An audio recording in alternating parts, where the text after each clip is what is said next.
The Guest by Albert Camus. We're going to discuss it today. And you can be a guest. Be our guest. Be our guest. Put our discussion to the test. To the test. Hey, that was pretty good. All right, now, I've read Albert Camus before. Obviously, I brought him up in some of like our Dostoevsky talks and stuff like this. Correct me if I'm wrong. This is your first Albert Camus. Is that correct? This is my first foray into the Camus, and I was taken a little bit off guard. Say more, sir. I guess I wasn't expecting the story to go as philosophical. I thought it was more maybe going to be political, which it is a little bit, I feel like. I felt like it was going to be, I don't know, maybe man versus nature, because it felt like that very much in the beginning of the story. And then as it got deeper and deeper into the story, I was like, oh, now I understand why Una picked this. This is the armchair philosophy buddy that he's always dreamt of having. Well, I mean, I'm the armchair philosopher, right? He's the full-on juggernaut, with his absurdism and all that, which is a big thing to have kind of invented this whole I'm not going to say armchair, darn it, now it's in my head. This whole branch of philosophy, if you will. Contributed to it heavily too, right? Okay, so let's dig into that. I was actually kind of hoping that you were going to go down more of the political route because of the whole Algerian, conflict and everything. Like I kind of felt that would have been your historical angle looking into this story. And at first I thought that. I was like, okay, this is going to be politics. Like I said, this is going to have something about, this is going to be the undoing and the African scramble. This is going to be heavy into politics of, them breaking away with their freedom and, how did that play in the personal lives of people? And I guess it really does a little bit for the era, but not to the degree that I thought. And I feel like I don't know if you want to call it the halfway point or where it kind of changes from Daru and the Arab. It really kind of takes that philosophical shift for me. So, I mean, I was like, with that shift, I just kind of had to follow along where Camus was taking me. And I was fine with that. I just wasn't expecting it. And that was one of the things that was tough for me to kind of go through and digest the story. So I'm glad that we're going to have this discussion so that maybe can open up a little bit more of my understanding of why the story evolves this way. Okay. I only present my angle, same as you. So let's start with your opening statements there. You said it had a little bit of man versus nature kind of talk, or you thought it might go down that direction, I think you said. And it opens up with Daru at the top of this hill, right? He sees the two men, one on horseback, one being, carted behind him, coming towards him, right? And there's a lot of information thrown at the reader, right? In terms of the weather being a storm, him being prepared, him being content, people dying, but him being okay. I think I fully get that feeling of isolationism, as you refer to as man versus something, right? And it's almost man versus society in some ways, because Daru is a hermit.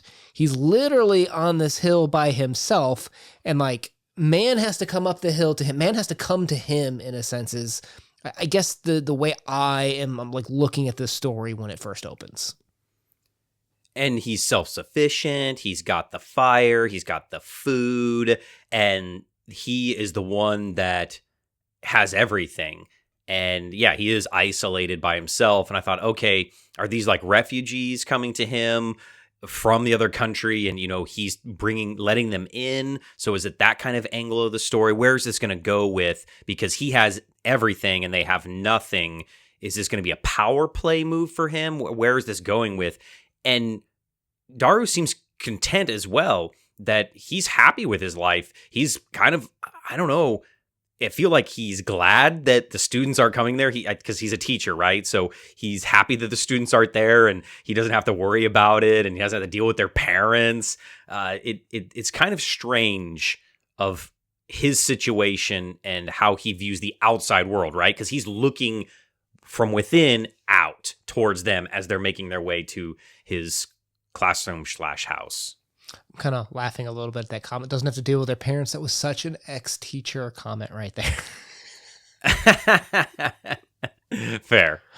All right, but he's looking through the window, right? And Daru himself is part French, part, I think it was Algerian. He's part Arab, part French, right? So he himself is in between cultures. He's away from mankind, and even said that he was exiled at one point, which man made it harsh enough was the something of the quote. I know we're reading a translated version, but you almost get this idea that man makes things more difficult. It kind of reminds me a little bit of when we read Tolstoy. If you remember, whenever they went out to the country, it was healing away from mankind, away from the social pressures, the social obligation. When I think about like Anna Karenina, how every time they went out to the country, it was healing and even like a form of prescribed rest, if you will.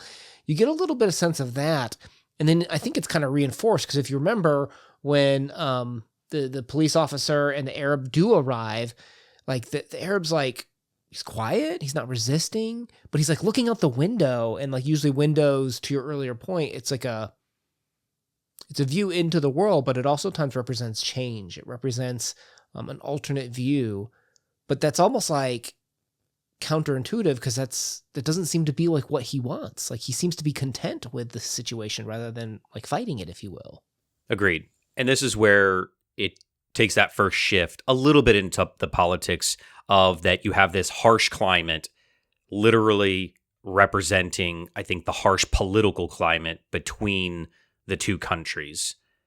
And then you have these two people that are representing that, and then someone in the middle that is from both worlds. And it's very cleverly written, and it becomes more apparent. And then I kind of realized what the type of story I was in for. I had to read it twice, I'm not going to lie, because the first time I was just reading it, it was just so strange, because even when I read, I think it was The Stranger was the first thing I read by him, I didn't get it at first. Like I had, for some reason, his philosophy is so deeply ingrained and odd in the characters, or maybe it's just odd to me not having like that type of a worldview. I have to take a couple different passes at it. And to me, this is where the story starts to cook because, you know, he's being told, okay, your duty, your job is to now escort him over there. And Daru's like, whoa, I didn't sign up for this. This isn't officially wartime.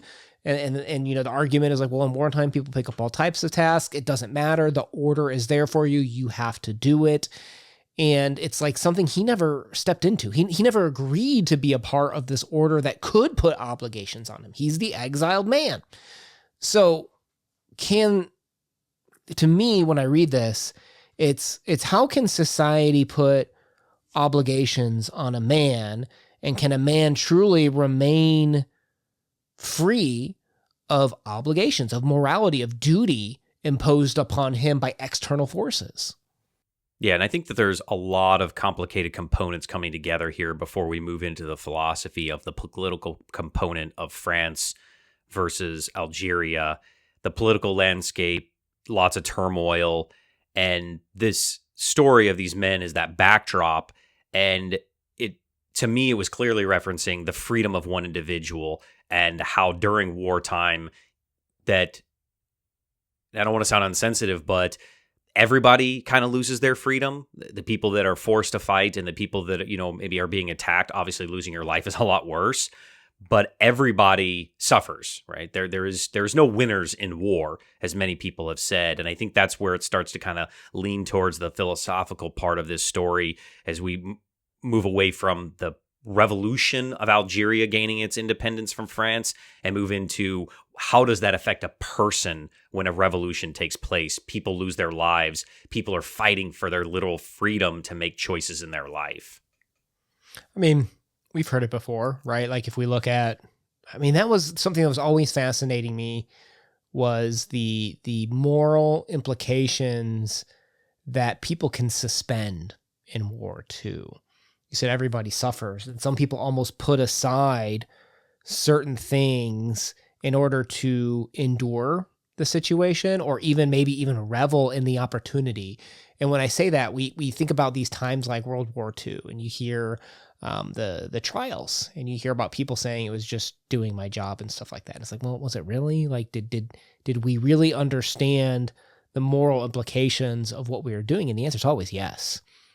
And I think sometimes people enjoyed it, and sometimes it was a means to an end as a living, and it was just normalized too, right? So here comes Balducci with this obligation of you must transport this man. And if he accepts, right, there's implications in him in supporting that cause, right? And, to kind of skip through the story, right? Like he feeds this man, he walks this man and points him to freedom all the time, not really directly controlling this man's fate. Like it's up to each individual person to choose, which I think is a big part of absurdism in light of existentialism, where like if we say there is no purpose to life versus we can choose our own purpose to life, the absurdist, when he's like giving the Arab, when Daru is giving the Arab the choice, you can make a choice now as to what you do, right? Like that's the absurdist way of saying how we make sense of a senseless world. And is that really still him giving full agency to the Arab prisoner? Because when we come back, we have those words on the chalkboard or whatever that says, you turned in this guy, you traitor, right? Which shows that even by not picking a side, inaction clearly still puts a line in the sand of where you stand. So you can't just not choose a side. You can't just choose a side. You're constantly stuck up in the social engine of moral obligation and structures being placed upon you. We've talked about it many times, the social contract, right? You give up certain liberties and freedoms in order to live in a societal expectation structure, police type thing. That's kind of life at this point. You cannot live in a tribe, in a small community, without having to give up certain freedoms. And those freedoms come back to like my last point I want to talk about before we go full into the philosophy point, because I know you're jonesing for it, is the story does have this sense of ambiguity of Daru and the Arab and the reasoning behind it. And you mentioned that in the beginning of that the Arab keeps his head down. He doesn't know what his crime is. That Camus here leaves intentionally a lot out of the story so you can make up your own mind. And I think that's brilliant that he doesn't spoon feed us. Unfortunately, it's easy to find out a lot of this information 50 years later because you can go on the internet and see kind of what happened, what transpired between the French and the Algerians, how it unfolded, why it took place, the internal conflicts the Algerians would have, the civil wars that it led to. All that information is easily accessible now, but I think it still does give a good influence to allowing your personal freedom as a reader, kind of going a little meta here, that you get to decide, did Daru do the right thing? Because as to your point, Una, in every situation, you have to make a choice, and not making a choice is still making a choice. The omission of doing nothing, you can still be guilty of something. And isn't that the ultimate dread? Like Kierkegaard, obviously one of my favorite writers, wearing a shirt about it right now. It's that overwhelming dizziness, the anxiety one can expect when you start to realize how much control you have in the face of ultimate responsibility. When you get to choose what the purpose and goal and steps of your life is it can be crushing with this responsibility debt where you feel you constantly owe other people. You can give your entire life, and at the end of the day you still have debt to other obligations. Like the social engine doesn't ever tire into pulling from you, which is why you have like those people that can get burnt out from just constantly trying to help others and live and work for others. It never ends. They will never stop pulling from you, and it's an eternal problem that can completely burn some people out. And I think it's that responsibility of the need to want to maybe be social, work together, help others out, in opposition to one's own needs to fulfill our own goals and purposes, to define our own existentialist purpose in life. And I think it's like that constant churn between the two that people never find a good balance. You're always like too far one or the other, it seems these days. There's no good choice, right? And that's what Daru is stuck in this situation. And he's hoping that someone else will make that choice for him. And a lot of us are probably in that situation sometimes, right? Something happens in your life and you just wish that, you could wave a magic wand and fix things, or that someone else would force you into something. And then you would have a sense of relief from yourself that, well, I didn't make the decision. And I guess that's where a lot of the philosophy of this comes in, is that using your logic based on human emotions, I don't think is ever going to play out how you think it is. At least it doesn't happen that way for Daru, it feels like. I think there's an argument here too. When you look at the story, the summit is the top of the hill where Daru is. We start off seeing people at the bottom, rise to the top of the hill. And then we leave the top of the hill, go down to free them. And then we head back up to the top of the hill. When you start to look at it, you can see the shape. It's literally Sisyphus's journey, right? Pushing the rock up just for it to roll back down, for you to go back down and then start pushing that rock up the hill again for eternity, right? That's the constant struggle of life. And it can be terrifying. It can be paralyzing to think of life that way, that it's an eternal struggle. And I think that's why sometimes people have to always look to the summit of that's my goal and never give up working towards it, because otherwise they'll be crushed by the rock and it'll be ultimate despair for them. Was that too sad? That seemed a little bit too... I feel like we need to add a little bit dash of happiness here. That's a little too cold water, but that's kind of how I view the story, is this Sisyphusian journey basically for Daru to never escape the obligations being placed upon him. No, it definitely ends in despair. Daru gets home and he is a defeated man. And I think he sees his own failures in what could he have done more. And I think that a lot of us can relate to that at some point in our lives. Could I have done more? Could I have made a different decision? And the answer is yes. And I think that comes from this point of philosophy of that human state of some people live in that eternal regret mode. And maybe that's the lesson learned from this story, is you don't want to live like that. I don't want to live like that. I mean, you can live however you want. You know, it's your life. You do you. But it becomes very dangerous to live in that concrete way of thinking of this is all there is for me. You know, it's kind of one of those things that every now and then you re-evaluate your stances on certain things. And one of the things that I talk to my son about is, you know, making decisions, like how you're responsible for your decisions, right? And this is one of those stories that kind of, I start to undermine my own statement here, where it's like, this assumption in that statement, you're responsible for your decisions, is that the decisions have made you responsible for the outcome, right? Which I think is a very common way of thinking. But I feel like the story has a different way of looking at it too, of, do decisions make you, responsible? And I don't think it is. I think you're already responsible. You don't have to make a decision in order to become responsible. You are already having expectations and obligations put upon you without even participating in the game. So no matter what, you start Super Mario Brothers, you put that controller down, you're going to run out of time. And what happens when you run out of time?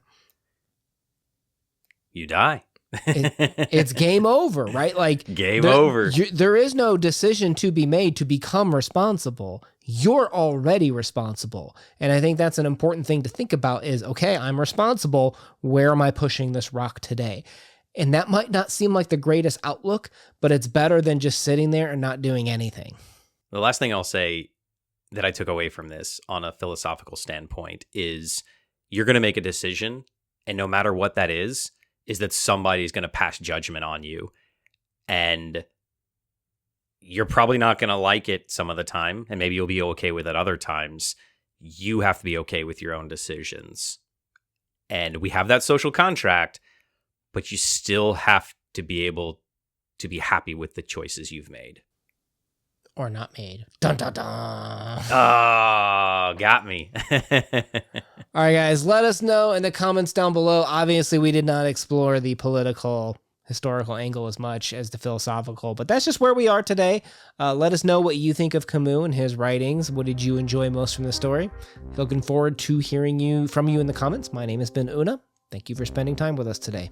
Peace. Peace.